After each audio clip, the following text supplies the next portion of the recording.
Hello दोस्तों, आप सभी का स्वागत है चैनल पर। तो चलिए फिर आज की नई कहानी को शुरू कर लेते हैं। अच्छी लगे तो लाइक करना और चैनल को पहली बार आए तो सब्सक्राइब करके ज़रूर जाइएगा। मेरा बचपन बहुत ही गरीबी में बीता था। गरीबी झेलना सजा सी हो गई थी। मेरी एक सहेली थी जिसका नाम सोनिया था। एक दिन उसने मुझसे कहा कि मैं तुझे 20 लाख रुपए दूंगी, तुम्हें मेरे पति के साथ एक रात सोना होगा। मेरी सहेली के मुझ पर बहुत से एहसान थे, इसलिए मैंने आसानी से हाँ कह दी। और फिर मेरी फ्रेंड ने मुझे अच्छे अच्छे दुल्हन की तरह तैयार किया और अपने पति के पास भेज दिया। लेकिन उस समय मेरी जान निकल गई जब उसके पति ने मेरे साथ। दोस्तों, आज मैं अपनी दुख भरी कहानी आपको सुनाने जा रही हूँ। मेरा नाम कविता है और मैं एक बंगले में अपनी सहेली के साथ रहा करती थी। मेरी उम्र लगभग 30 साल थी और मेरे 3 बच्चे थे। मेरा पति एक नंबर का अय्याश था। न ही उसे अपने बच्चों का ख्याल था और न ही मेरा, और न ही वह अपने माँ बाप का ख्याल किया करता था। इसलिए मैं उसे छोड़कर शहर आ गई और अपनी सहेली के साथ उसके बंगले में रहने लगी। मैंने सोच लिया था कि मैं कुछ भी करके अपने बच्चों का पेट अपने आप ही पाल लूँगी। अपने पति पर किसी भी प्रकार से निर्भर नहीं रहूँगी। यही सोचकर मैंने अपनी सहेली के घर आ गई थी। मेरी सहेली सोनिया की कोई भी औलाद नहीं थी। मेरी सहेली सोनिया ने मुझे बंगले की देखरेख का काम दिया हुआ था और सभी नौकरों पर मुझे नज़र रखनी होती थी। मुझे अपनी सहेली के साथ रहते रहते 5 साल बीत चुके थे। मेरी सहेली की शादी को 9 साल हो चुके थे, लेकिन अब तक उसे कोई भी औलाद नहीं थी। औलाद की ख्वाहिश पूरी करने के लिए सोनिया ने हर जगह अपना इलाज करवाया। कोई हकीम, कोई वैद्य नहीं छोड़ा, लेकिन शायद उसकी किस्मत में औलाद ही नहीं थी। मेरी सहेली बहुत ही अच्छी थी। मैं उसे बहुत प्यार किया करती थी। उसने मेरा हर सुख दुख में साथ दिया था। अब मैं उसके घर में जो भी काम संभाल रही थी उसकी भी मुझे सैलरी भी दिया करती थी। मेरी शादी मेरे माँ बाप ने मेरी पढ़ाई ख़त्म होते ही कर दी थी। मैं ज़्यादा पढ़ी भी नहीं पाई, लेकिन शादी के 5 साल बाद से ही मैं अपनी सहेली के घर यहाँ पर रहने आ गई थी। हम दोनों का काफ़ी सारा बचपन एक साथ बीता था, इसलिए हम एक दूसरे से बहुत प्यार किया करते थे। वह मेरी हमेशा हेल्प किया करती थी। मुझे कभी भी पैसों की ज़रूरत होती तो मेरी मदद कर दिया करती थी। मेरी शादी के कुछ दिनों बाद ही मेरे माँ बाप का देहांत हो गया। मेरा ससुराल इतना अच्छा नहीं था, वहाँ पर भी मैंने गरीबी ही देखी थी। लेकिन सोनिया मेरी हमेशा मदद कर दिया करती थी और हमेशा कहती थी कि तुझे जब भी कोई ज़रूरत हो तो ज़रूर मेरे पास आ जाना, और जब मेरी शादी हो जाएगी तो मैं तुझे अपने घर बुला लूँगी, तुम मेरे पास आकर रह लेना। मेरी बहुत चिंता किया करती थी और बहुत ही परवाह भी किया करती थी। मैंने अपने माँ बाप के टाइम पर गरीबी झेली थी और अब ससुराल में भी मुझे गरीबी झेलनी पड़ रही थी।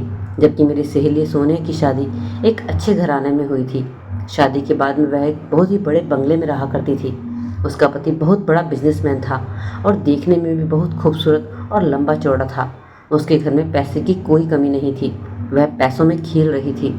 जब मैं उसके घर बंगले में रहने के लिए आई तो उसने मुझे अपने बंगले की निगरानी की जिम्मेदारी सौंप दी, जिसके बदले में सैलरी भी दिया करती थी। और वैसे भी उसे एक साथी की ज़रूरत थी, क्योंकि उसका पति बिजनेस के सिलसिले में हमेशा बाहर रहा करता था। उसके सास ससुर नहीं थे तो उसे भी साथी मिल गया था। लेकिन जब कभी सोनिया उदास होती थी तो मुझे उसे देखकर बड़ा दुख हुआ करता था, क्योंकि उसकी शादी को 9 साल हो चुके थे, लेकिन अब तक उसे कोई औलाद नहीं थी। दोनों पति पत्नी की आपस में खूब बना करती थी। दोनों बहुत खुश थे, लेकिन दुखी थे तो बस औलाद की वजह से। उसका पति हमेशा कहा करता था कि मुझे कैसे भी करके अपना बच्चा चाहिए, मैं अपने खानदान के वंश को आगे बढ़ाना चाहता हूँ। बस बच्चा ना होने की वजह से ही कभी कभी इन दोनों में छोटा मोटा लड़ाई झगड़ा हो जाया करता था। बहुत से लोगों रिश्तेदारों ने सलाह दी कि वह बच्चा गोद ले लें, लेकिन हमेशा सोनिया का पति कहता था कि मुझे अपना बच्चा चाहिए, अपना खून होता है और पराया पराया। ऐसा नहीं था कि उन्होंने कोशिश नहीं की थी। उन्होंने बच्चा पाने के लिए हर जगह दिखाया था, डॉक्टर वैद्य कुछ भी नहीं छोड़ा था, लेकिन सोनिया प्रेग्नेंट नहीं हो पा रही थी। यहाँ तक कि उसने जादू टोने में भी विश्वास करना शुरू कर दिया था, लेकिन उसका भी कोई फ़ायदा नहीं हुआ था। अब तो सोनिया हताश होकर बिल्कुल खामोश सी हो गई थी। अब सोनिया के पति विशाल ने भी उसे कहना शुरू कर दिया था कि अगर उसे अपना वारिस नहीं मिला तो वह दूसरी शादी कर लेगा, लेकिन सोनिया यह बिल्कुल भी नहीं चाहती थी। सोनिया क्या कोई भी औरत ऐसा नहीं चाहेगी कि उसके सामने एक दूसरी औरत उसके घर में रहे, लेकिन विशाल भी ऐसा नहीं चाहता था। बस उसकी मजबूरी थी, उसे अपने वारिस चाहिए था। मैंने भी इस मामले में अपनी फ्रेंड सोनिया की बहुत मदद की थी। वह जहाँ मुझे कहती मैं उसके साथ जाती, हर डॉक्टर के पास उसके साथ जाती थी कि कहीं ना कहीं जाकर उसकी मनोकामना पूरी हो जाए। ऐसा अब तक कुछ भी नहीं हुआ, लेकिन 10 साल होने को थे, लेकिन अभी तक सोनिया प्रेग्नेंट नहीं हो पाई थी। फिर हार कर विशाल ने उसे कह ही दिया कि अब कोई और चारा नहीं है, अब मैं दूसरी शादी ही करूँगा, मुझे अपना वारिस चाहिए। इतना सुनते ही सोनिया की आंखों से आंसू गिरने लगे थे, लेकिन जैसे ही विशाल उसकी आंसुओं में आंसू देखता था, हमेशा अपना फैसला बदल दिया करता था और उसे समझाता था कि अगर ऐसा होता भी है तो तुम्हारी जगह कोई नहीं ले सकता। मेरे लिए जो तुम हो वह दूसरी औरत नहीं होगी, बस ये मेरी मजबूरी है कि मैं दूसरी शादी करना चाहता हूँ। सोनिया पूरी तरह परेशान हो चुकी थी, हमेशा उदास रहने लगी थी। अब उसे कहीं ना कहीं डर सताने लगा था, कहीं सच में विशाल दूसरी शादी ना कर ले। इधर विशाल जिद पर आ गया था, अब वो इंतज़ार नहीं करना चाहता था। मैं हमेशा सोनिया को समझाती थी कि देखना, तुम्हारे साथ कुछ भी गलत नहीं होगा, तुम लोगों की इतनी मदद करती हो, इतना उनका ख्याल रखती हो और विशाल से भी बहुत बहुत मोहब्बत करती हो, तो तुम्हारी ये मोहब्बत बेकार नहीं जाएगी। बस भगवान पर विश्वास रखो, एक दिन सब कुछ ठीक हो जाएगा। तब सोनिया कहा करती थी कि तुम्हें नहीं पता कि मेरे दिल में क्या चल रहा है, मैं कैसे किसी दूसरी औरत को बर्दाश्त कर लूँ। काश भगवान मुझे एक औलाद दे देता तो मेरी सारी परेशानी ख़त्म हो जाती और विशाल के दिल में मेरे प्रति प्यार भी ख़त्म नहीं होता। अगर विशाल मुझसे इतनी ही मोहब्बत करता है तो क्यों नहीं बच्चे की बात को भूल जाता, क्यों वह दूसरी शादी करना चाहता है। तब मैं हमेशा सोनिया को यही समझाती कि ऐसा नहीं है, विशाल तुम्हें बहुत प्यार करता है, बस उसकी मजबूरी है कि उसे दूसरी शादी करनी पड़ेगी। तब सोनिया हमेशा यही कहती थी कि नहीं नहीं, तुम नहीं समझती, जब दूसरी औरत आएगी और उसे एक बच्चा देगी तो उसका प्यार उसकी तरफ ज़्यादा हो जाएगा, क्योंकि वह उसे औलाद दे देगी और फिर घर में मेरी वैल्यू एक नौकरानी के अलावा कुछ नहीं रह जाएगी। ना आगे मेरा भविष्य के लिए मैं अपने बहुत डर रही हूँ, और तुम तो जानती ही हो कि मैं कितने बड़े घर से हूँ, मेरे पापा की कितनी इज्जत है, और अगर ऐसा होता है तो पापा की इज्जत खाक में मिल जाएगी और वह तो मुझे ही कहेंगे ना कि तूने अपनी मर्जी से शादी की थी, अब देख ले नतीजा। विशाल के यार दोस्त उसे हमेशा यही समझाते रहते हैं कि कर लो दूसरी शादी, कोई और चारा नहीं है। सोनिया सब बातें करते करते टहल रही थी और बहुत ही परेशान सी भी थी। तभी अचानक से एकदम से बातें करती हुई रुक गई और मुझे बहुत ही अजीब नज़रों से देखने लगी। मैं भी उसे हैरानी से देख रही थी कि आखिर उसे हो क्या गया है, एकदम से रुक क्यों गई। और उसने मेरा हाथ पकड़ा और मुझे सोफे पर बिठा दिया और कहने लगी, कविता क्या तुम मेरा एक काम करोगी। मैंने भी हाँ झट से हाँ कह दिया और कहा कि तुम बताओ तो सही, मैं तुम्हारे लिए जान भी दे सकती हूँ, तुम्हारे मुझ पर बहुत एहसान है और मैं तुम्हारे लिए कुछ भी करने को तैयार हूँ।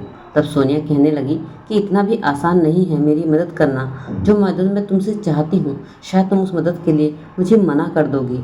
मैंने कहा, ऐसी भी कौन सी मदद है जिसे मैं तुम्हारे लिए नहीं कर सकती, तुम बताओ तो सही, मैं ज़रूर तुम्हारी मदद करूँगी। तुम ऐसा सोच भी कैसे सकती हो कि मैं तुम्हारी मदद नहीं करूँगी। तब सोनिया कहने लगी, मैं तुमसे एक ऐसी बात कहने जा रही हूँ जो सुनना तुम्हारे लिए शायद बहुत ही मुश्किल होगा। और फिर जब उसने अपनी बात कही तो मेरे पैरों तले ज़मीन ही निकल गई, मेरा सर चकराने लगा, मेरी आंखें बड़ी हो चुकी थी। तब सोनिया कहने लगी, देखा मैंने कहा था ना तुम मेरी मदद नहीं कर पाओगी। तब मैंने सोनिया से कहा कि सोनिया तुम ये सब क्या कह रही हो और ये कैसे हो सकता है, और वह भी किसी को बिना बताए, और इस काम में तो मेरा ही नुकसान है, साथ में तुम्हारा भी बहुत बड़ा नुकसान होगा। तब सोनिया ने कहा कि तुम फिक्र मत करो, मैं उस नुकसान के लिए तैयार हूँ, तभी मैं तुमसे यह बातें कर रही हूँ, और इस काम के लिए मैं तुम्हें मुँह मांगी रकम दूंगी। सोनिया कहने लगी, मैं इस काम के लिए तुम्हें पूरे 30 लाख रुपए दूंगी। 30 लाख का नाम सुनते ही मेरा तो सर चकराने लगा था। आज तक मैंने इतने पैसे अपनी ज़िंदगी में नहीं सुने थे और ना ही देखे थे, क्योंकि आप जानते ही हैं मैंने बचपन से गरीबी देखी थी और ससुराल में भी मैंने गरीबी ही देखी। मेरे पति पर बहुत सारा कर्ज था, अगर ये 30 लाख मेरे पास होते तो आज अपने पति का कर्ज चुका सकती थी और शायद अपनी फैमिली को भी संभाल सकती थी। सोनिया ने कोई ऐसा मुश्किल काम भी नहीं कहा था जिसे मैं नहीं कर सकती थी। अगर मैं अपने पति से भी इस काम के बारे में कहती और उसे बताती कि इस काम के मुझे 30 लाख रुपए मिल रहे हैं, तो वह भी इस काम के लिए कभी मना नहीं करता। और यही सब सोचते सोचते मैंने सोनिया को हाँ कह दी और कहा कि हाँ मैं ये काम करने को तैयार हूँ, लेकिन इसके लिए तुम्हें अपने पति की भी रजामंदी देनी होगी।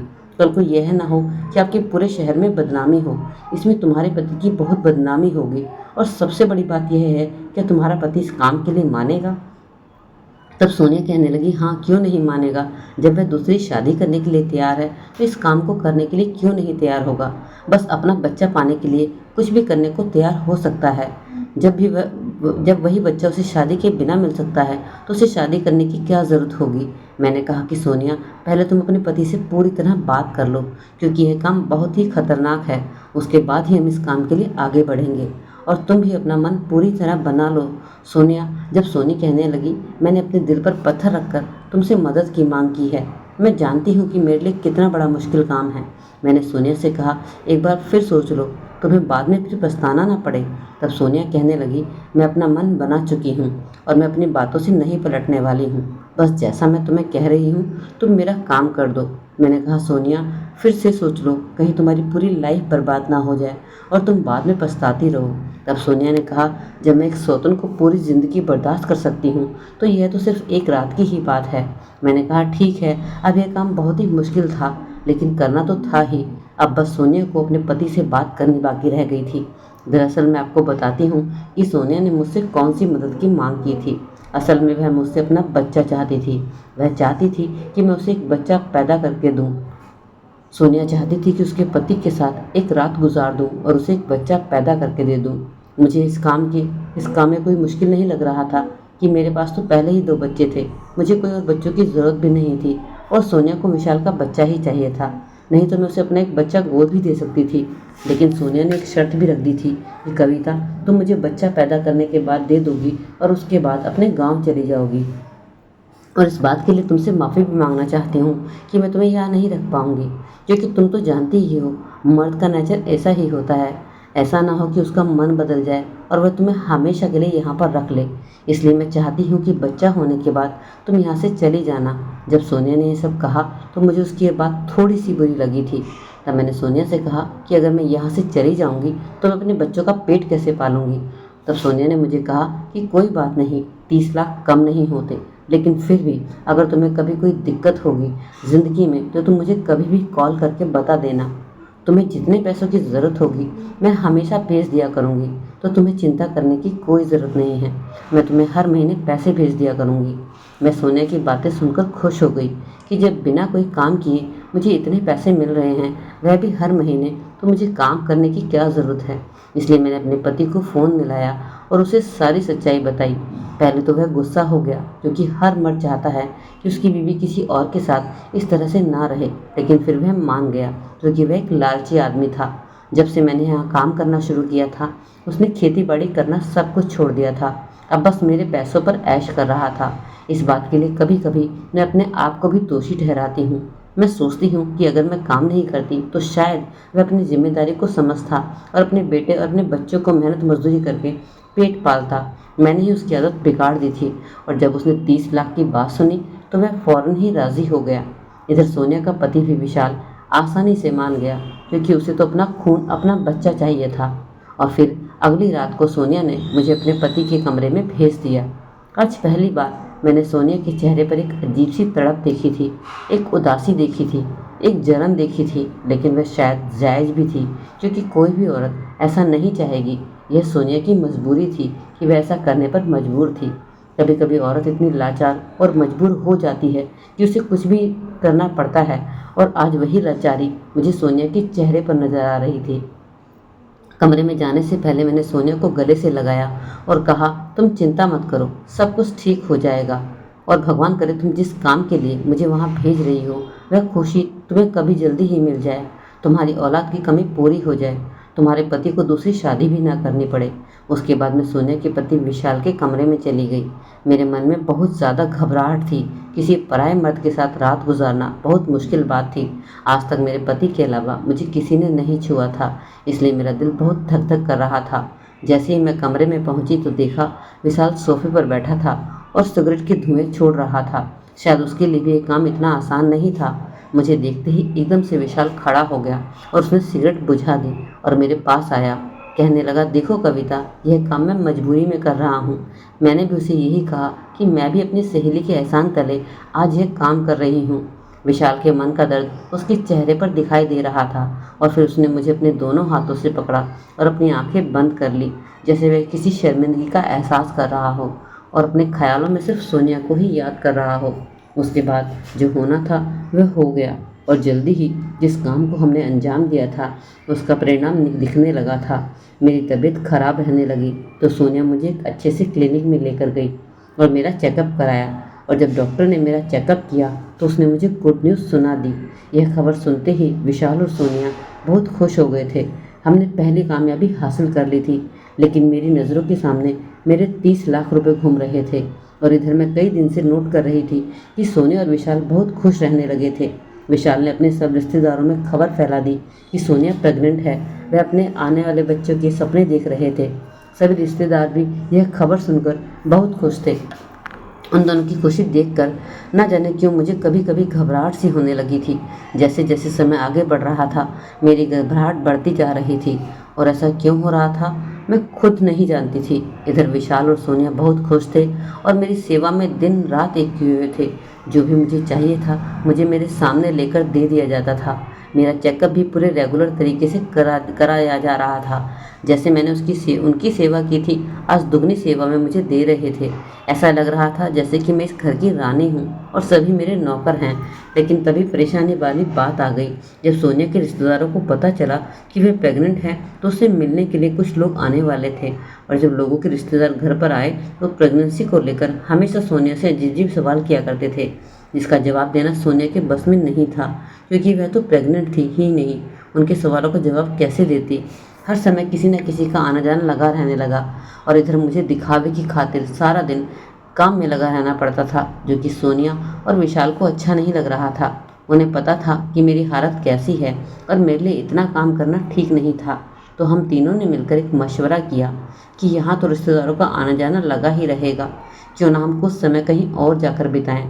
सोनिया का एक और बंगला था तो उसके पति ने कहा कि चलो हम कुछ दिनों के लिए सोनिया का एक और बंगला था उसके पति हम कुछ दिनों के लिए वहाँ जाकर रहते हैं, ताकि हम लोगों की नज़रों से वहाँ जाकर बचे रहें ताकि हम लोगों की नज़रों से काफ़ी हद तक बचे रहें, ताकि किसी को शक ना हो।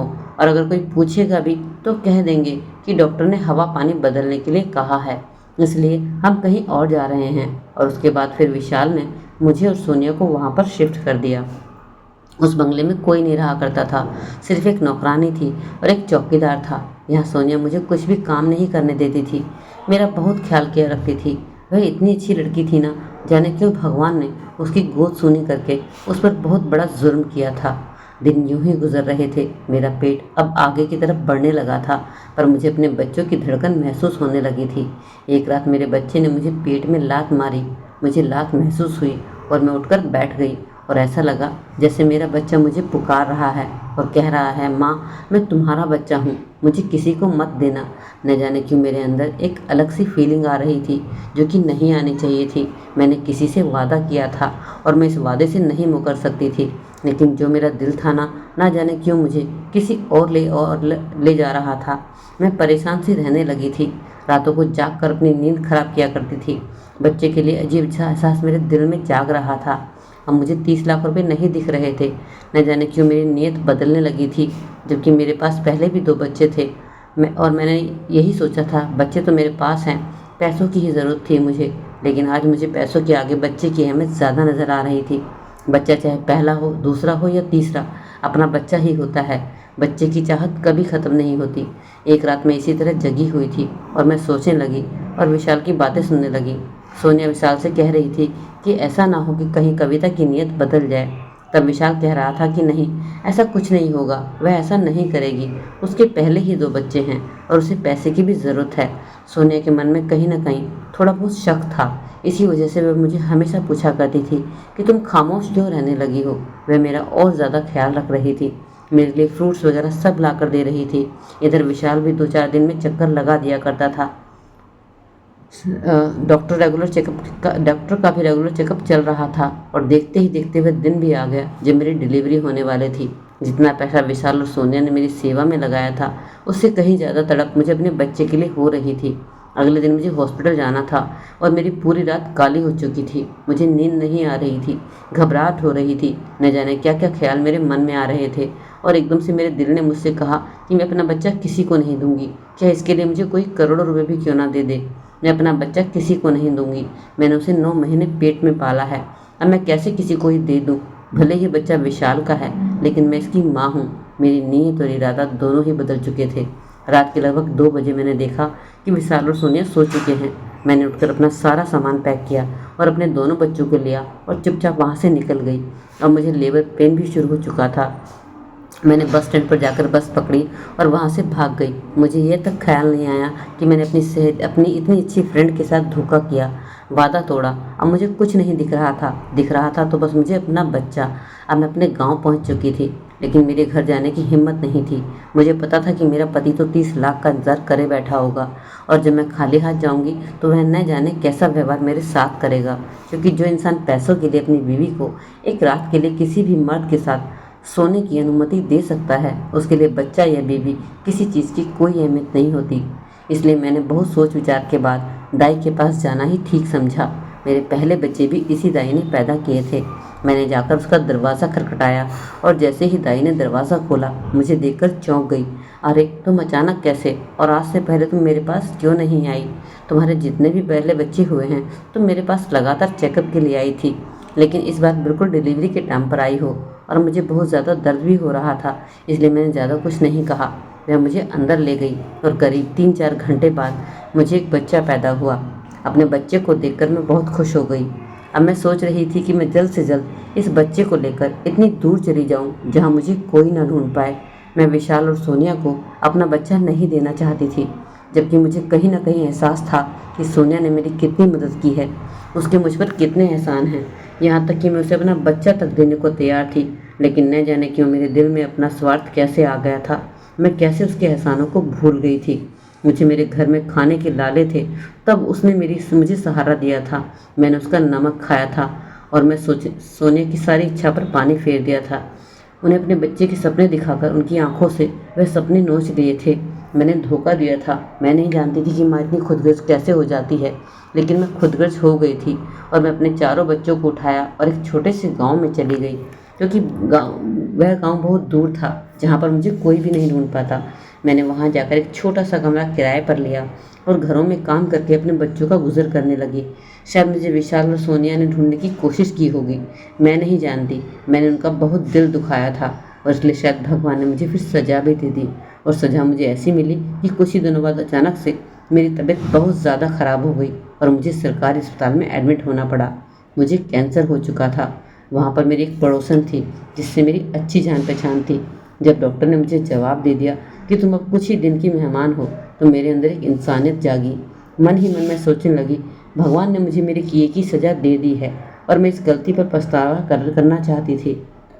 मैंने उसे औरत से कहा कि तुम मेरे लिए काम कर दो, मैं तुम्हें एक एड्रेस देती हूँ और इस बच्चे को उस एड्रेस तक पहुँचा दो और कह देना यह तुम्हारी अमानत है। उस औरत ने मेरी बात को समझा और मेरे कहे अनुसार वह उस एड्रेस पर उस बच्चे को लेकर पहुंची।